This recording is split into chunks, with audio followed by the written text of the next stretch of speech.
J'ai eu la chance de grandir dans une famille un petit peu atypique, puisque mes parents, Pierre et Michel Raby, ont décidé, en pleine période d'exode rural, de faire le chemin inverse et d'aller s'installer en pleine nature, dans un coin de garrigue, en Ardèche. Ils ont acquis pour cela un morceau de colline où il y avait un mas en ruine, qu'il fallait entièrement retaper. Et autour de ce mas, une terre très difficile, très pauvre, très caillouteuse, qu'ils ont entrepris d'enrichir grâce à l'agroécologie. Avec mes 4 frères et sœurs, j'ai grandi dans cette aventure, dans ce chantier permanent, dans cette reconstruction pierre par pierre, où la vie n'était pas toujours simple sur le plan matériel, mais où il y avait une énorme richesse sur le plan de la nature, des animaux et d'une vie plutôt passionnante au quotidien. Avec mes frères et sœurs, nous avons très concrètement pu explorer la nature environnante. Nous allions emmener nos chèvres dans les bois le matin, les ramener le soir. Mais à côté de cela, nous avions une vie plutôt ordinaire puisque nous étions scolarisés à l'école publique. Ça a du sens par rapport à la suite de ce que je vais vous raconter. Puisque j'étais enfant, comme beaucoup d'enfants, une petite fille très heureuse de vivre, presque amoureuse de la vie. J'aimais mes parents, le chat, les nuages, le soleil, un peu tout. J'étais un peu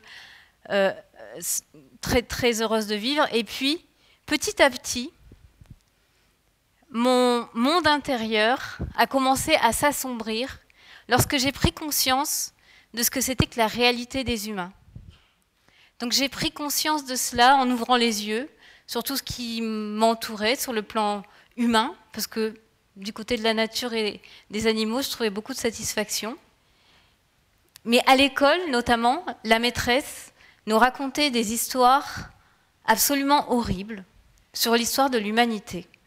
Et elle nous racontait ça avec la plus grande banalité, comme si c'était tout à fait normal que des peuples entiers s'entretuent pour se disputer des territoires, pour agrandir l'hégémonie d'un tyran très ambitieux, ou pour des questions idéologiques. Et la petite fille que j'étais était consternée par ce type d'informations. Et petit à petit, j'ai commencé à me poser de réelles questions et même à me demander si je ne m'étais pas trompée de planète en venant sur cette terre. Plus tard, bien plus tard, mais je vais laisser ça pour la fin, j'ai compris pourquoi cette question de la bienveillance humaine que j'attendais en tant qu'enfant était finalement quelque part une logique pour un enfant qui arrive au monde. Mais ça, je l'ai compris plus tard. Dans la ferme de mes parents, il y avait aussi beaucoup de passages. Des gens qui venaient de tous les horizons. Des artistes, des hommes politiques, des penseurs, des chercheurs, des paysans, de tous les continents, qui venaient partager avec mes parents, qui venaient apprendre, qui venaient découvrir un mode de vie, ou qui avaient envie eux-mêmes de trouver une initiative à la vie ordinaire qui leur était proposée. Donc, dans cette ferme, il y avait un débat constant autour de la table. Beaucoup d'idées s'échangeaient, on se posait des questions sur l'humanité. On s'en pose toujours, hein. Je parle au passé, mais ça n'a pas changé.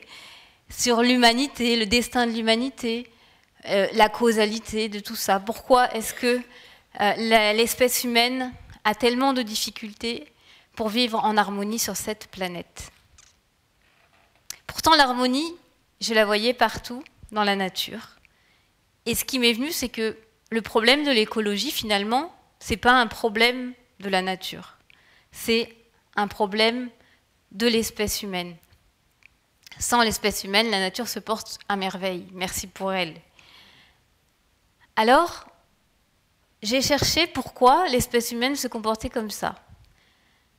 Et je me suis appuyée sur la petite fille que j'étais, sur mes ressentis de petite fille, pour comprendre que la manière dont nous accompagnons les enfants est une raison déterminante de quelque part notre déviance individuelle et collective. Et pour cela, je me suis appuyée sur la recherche de nombreuses personnes, bien sûr, qui ont elles-mêmes investigué cette question. Donc je ne pourrais pas les citer toutes, mais notamment cette recherche m'a conduite à m'interroger en tant que parent au moment où j'attendais mon premier enfant. Attendre une vie humaine, pour moi, ça a été un événement considérable qui m'a demandé toute ma concentration pour accompagner cet enfant dans ses besoins et lui permettre de s'épanouir et de devenir véritablement un humain. Parce que ma foi en l'humain, elle, n'a jamais faibli. Donc je me suis tournée vers des auteurs qui m'ont permis de prendre des décisions, comme celle d'accoucher à la maison. J'ai 4 enfants qui sont nés à la maison. Et l'inspirateur de cela, ça a été notamment Frédéric Le Boyer, avec un livre qui s'appelle « Pour une naissance sans violence ». La violence commence ici. J'ai lu Maria Montessori, et cela m'a passionnée, parce que, évidemment, très vite, la question de l'instruction, dans un pays où l'instruction est obligatoire, m'a interpellée. Forte de mon expérience à la ferme, qui s'est prolongée dans par l'accueil des enfants dans le cadre d'accueil paysan, avec ma maman qui avait mis cela en place, eh bien, je me suis dit, mais pourquoi est-ce que nous enfermons les enfants dans des lieux coupés du monde, fonctionnels, un peu comme dans des prisons, plutôt que de leur permettre de découvrir ce qu'est la vie en explorant la nature, en explorant la société et en étant au contact de tout ce qui se vit de passionnant au quotidien dans notre monde. Et donc, en me questionnant sur la pédagogie, je suis arrivée à la pensée de Maria Montessori, qui, bien qu'elle soit née à la fin du XIXe siècle, avait remis en question les fondements culturels de son époque et avait osé regarder l'enfant d'un regard neuf, avec énormément d'amour et de bienveillance, en se demandant, elle aussi, mais de quoi l'enfant a-t-il besoin pour se construire? Elle a été une des précurseurs qui a pu permettre à l'enfant, remettre l'enfant au centre de l'action pédagogique et lui permettre d'être son propre maître. Et cela m'a fascinée, parce que j'avais encore un conditionnement et je pensais que l'enfant avait besoin d'être éduqué pour devenir conforme. Ce conditionnement-là, petit à petit, m'a quittée. Et je me suis rendu compte qu'effectivement, les enfants ont beaucoup à nous apprendre sur les besoins qu'ils ont pour grandir et s'épanouir. Seuls, eux-mêmes, savent de quoi ils ont besoin. Celle qui m'a permis ensuite de faire une prise de conscience, alors vraiment fondamentale dans mon cheminement, ça a été Alice Miller, l'auteure d'une douzaine d'ouvrages, une psychothérapeute suisse-allemande, qui a écrit notamment un ouvrage majeur qui s'appelle « C'est pour ton bien », racine de la violence dans l'éducation. Et Alice Miller explique à quel point nous sommes une société qui fabrique de la violence à travers les comportements qu'elle a pour ses enfants. Comprendre cela, ça n'a pas été facile, il m'a fallu plusieurs années de décortiquage, parce qu'il existe une violence que tout le monde reconnaît. La bastonnade, le travail des enfants, l'exploitation sexuelle. Tout cela met la communauté internationale d'accord. En revanche, il existe une autre forme de violence qui est beaucoup plus insidieuse, mais de ce fait aussi beaucoup plus profonde. Et je veux parler de l'éducation. Je veux parler de la domination de l'adulte sur l'enfant. Depuis sa naissance, dans nos sociétés occidentales, mais dans beaucoup de sociétés, il semblerait peut-être qu'il y ait quelques groupes sociaux, peuples premiers qui échappent à cette règle, mais tout autour de la planète, on retrouve cette violence éducative ordinaire. Et je me suis rendu compte, en creusant ce sujet, qu'il n'y aurait pas de changement de société si nous ne changeons pas nos comportements à l'égard des enfants.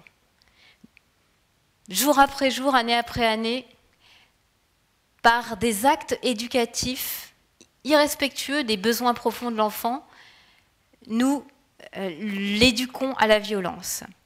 Et bien sûr, quand je parle de violence éducative ordinaire, je parle de choses très simples, comme la punition, l'évaluation, le jugement, bien sûr les claques et les fessées, la persuasion, le chantage, toutes ces petits poisons qui s'instillent dans la relation à l'enfant et qui lui apprennent, jour après jour, une logique de domination. Cette logique de domination se reporte ensuite à l'échelle d'une famille, à l'échelle d'un village, à l'échelle d'une entreprise, à l'échelle d'un pays et à l'échelle aussi d'une nation contre l'autre. Si depuis tout petit nous apprenons qu'il est correct pour éduquer un enfant, donc pour son bien, de le frapper, de le punir, de le réprimander, de le priver, eh bien ces comportements-là vont être transposés par la suite.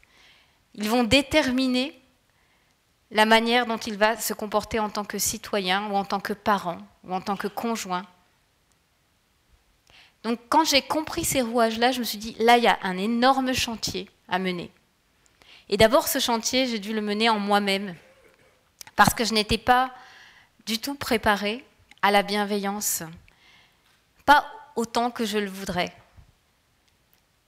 Donc j'ai dû petit à petit déconstruire un certain nombre de croyances, un certain nombre de conditionnements.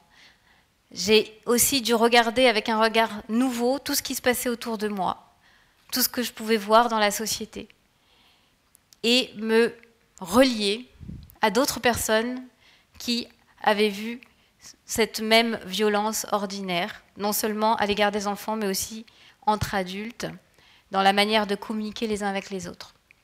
Donc, j'ai fait une investigation personnelle et je me suis formée. Je me suis formée à la communication non violente, à la pédagogie active et à de nombreux autres outils me permettant d'incarner un projet. Donc, ces projets, ils sont nés de tout ce parcours. En 1999, j'ai ouvert dans la ferme de mes parents une école qui s'appelle la ferme des enfants. Dans cette école, l'équipe pédagogique est formée et continue de se former parce que, je vous le disais, c'est un vaste chantier qui nécessite beaucoup de remise en question, à une pédagogie de la bienveillance. Donc nous accompagnons les enfants sans notation, sans punition, sans cri, dans une grande écoute, avec beaucoup de dialogue et avec beaucoup de respect pour ce qu'est chacun. Et pour aller plus loin dans ce projet de cohérence, en 2002, j'ai imaginé avec un ami un nouveau projet pour mettre autour de l'école un lieu qui allait permettre aux enfants de se projeter dans un avenir soutenable. Parce qu'une autre grande violence de notre temps, c'est que la planète est abîmée, c'est que nous sommes dans une forme d'errance idéologique, politique. Il y a une perte de sens pour beaucoup de personnes et surtout une grande incertitude quant aux capacités de notre environnement d'être encore viable dans 10, 20, 30, 40 ans ou 50 ans. Ça, c'est une grande violence pour nos enfants.